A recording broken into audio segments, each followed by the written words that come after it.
tu enxerga o teu próprio futuro?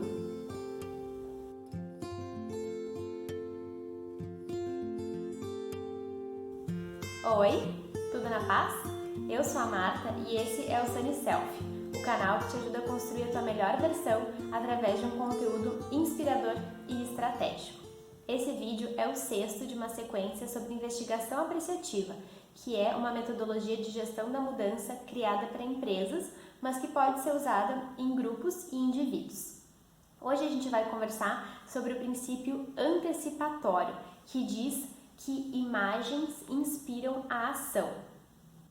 Segundo ele, as imagens de futuro que a gente tem na nossa mente nos direcionam para esse futuro. Antecipações negativas geram medo do futuro, geram ansiedade e podem causar, inclusive, um pânico generalizado de uma população quando ela imagina que algo muito ruim vai acontecer. Já antecipações positivas, motivadoras e sustentáveis geram desejo do futuro. Se a gente imagina que algo bom vai acontecer, a gente quer ir para lá. E esse tipo de antecipação pode, inclusive, mobilizar pessoas de forma coletiva para fazerem algo realmente significativo e poderoso. Um exemplo bem concreto desse princípio é quando uma pessoa vai saltar de paraquedas, e isso é um exemplo que está na literatura. Quando uma pessoa vai saltar de paraquedas, se ela está lá voando e fica pensando, eu não posso cair na árvore, eu não posso cair na árvore, eu não posso cair na árvore, a chance que ela caia na árvore é muito maior. E eu comentei sobre esse princípio com meu pai e ele me disse que quando uma pessoa está aprendendo a andar de moto, existe uma orientação de que numa curva o condutor tem que olhar para onde ele quer ir, para fora da curva, porque se ele olhar para dentro, a chance dele cair é muito maior. Ou seja, esse princípio nos diz simplesmente para olhar para onde a gente quer ir, em vez de olhar para o que a gente quer evitar. A investigação apreciativa entende que as imagens positivas conduzem a ações positivas e que o maior recurso para uma mudança organizacional é o discurso coletivo e as imagens coletivas sobre esse futuro. Então, se todos os envolvidos em uma organização acreditam que o futuro da organização vai ser um fracasso, que vai acontecer uma grande crise, que eles não vão ser capazes de superar e que as coisas não vão dar certo, as ações dessas pessoas no agora vão acabar direcionando para isso. Mas se as pessoas imaginam que a organização vai ter um futuro próspero, que elas juntas vão ser capazes de superar os desafios e ter sucesso, as ações das pessoas no agora também vão direcionar para isso. A investigação apreciativa não tem absolutamente nada a ver com o segredo, mas para mim é impossível falar desse princípio antecipatório sem lembrar desse documentário.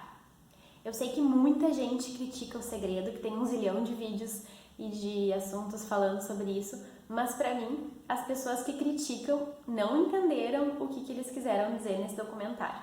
Esse documentário não diz que tu pode ficar parado, ter uma vida acomodada, não trabalhar, não estudar, não se esforçar, mas se tu fizer um quadro dos sonhos, todos os teus sonhos vão se realizar. Não é isso que está dito ali.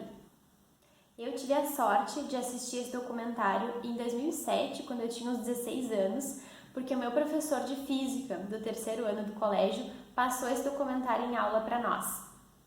E desde aquele dia eu aplico o que eu aprendi. E o que eu aprendi? Na minha interpretação, o documentário diz que a gente precisa combinar o nosso esforço com o nosso pensamento, porque sozinhos nenhum deles vão funcionar muito bem. O que acontece? Assim como não adianta eu ter uma vida acomodada e ficar imaginando um futuro bom, também não adianta eu passar a vida trabalhando duro sem ter uma visão, uma perspectiva otimista em relação a isso. E o meu maior exemplo é quando eu estudei para o meu primeiro concurso. Eu fiz um quadro dos sonhos, coloquei várias coisas que eu estava desejando naquele momento e a propósito todas se concretizaram. E antes de eu estudar, todos os dias de manhã antes de eu estudar, eu parava na frente daquele quadro, olhava para todos aqueles sonhos e celebrava eles como se eles já tivessem acontecido. Realmente eu olhava tipo assim, eu consegui tal coisa. Em relação ao concurso, eu coloquei uma foto minha, tipo bem feliz assim, com os braços para cima, e eu escrevi: uhul, passei no concurso que eu queria, baita cargo, baita salário, parabéns pra mim. E aí depois de olhar para todos esses sonhos, celebrar como se eles já tivessem acontecido, eu me sentava para estudar. Se eu tivesse só feito o quadro dos sonhos, provavelmente não teria adiantado muita coisa. Mas o quadro, dessa forma, me dava motivação, me dava energia para estudar. E eu estudei pra caramba. Eu fiz uma bela de uma agenda de estudos, fiz vários resumos, fiz cartazes, colei na escadaria da minha casa e toda vez que eu descia ou subia a escada eu tinha que ler todos os cartazes. Eu gravei a minha voz lendo as leis, eu ia pra academia e ficava escutando. Eu escutava até antes de dormir. Enfim, eu fiz 1 milhão de coisas.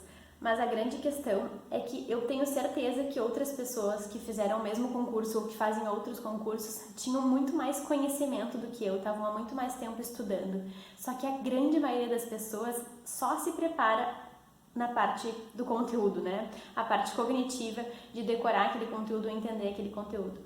Poucas pessoas se preparam psicologicamente, poucas pessoas conseguem se manter tranquilas. E isso é outra coisa que eu fazia. Eu me visualizei várias vezes fazendo a prova, me sentindo tranquila e tendo disponível na minha mente todo o conhecimento que eu tinha estudado, para não ter aquele famoso branco. Se tu tá achando tudo isso besteira, vai dar uma lida sobre Michael Phelps.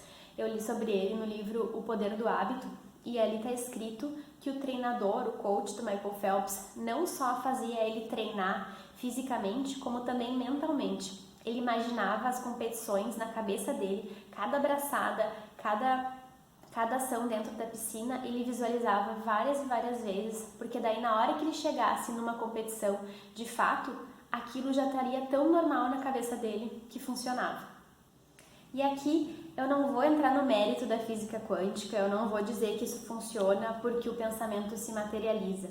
O que eu acredito é que isso nos ajuda a mudar a nossa mentalidade, a forma com que a gente lida com as situações, a nossa postura em relação às coisas.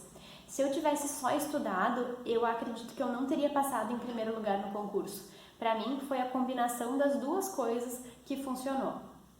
Se tu for realizar qualquer coisa na vida achando que não vai dar certo, achando que tu vai fracassar, qual é a chance de tu conseguir fazer bem feito se nem tu tá acreditando naquilo? Entende? E como eu sempre falo, tudo na vida é uma questão de treino. É uma questão de tu começar aos poucos a se dar conta e ir se preparando para os desafios da tua vida de forma diferente.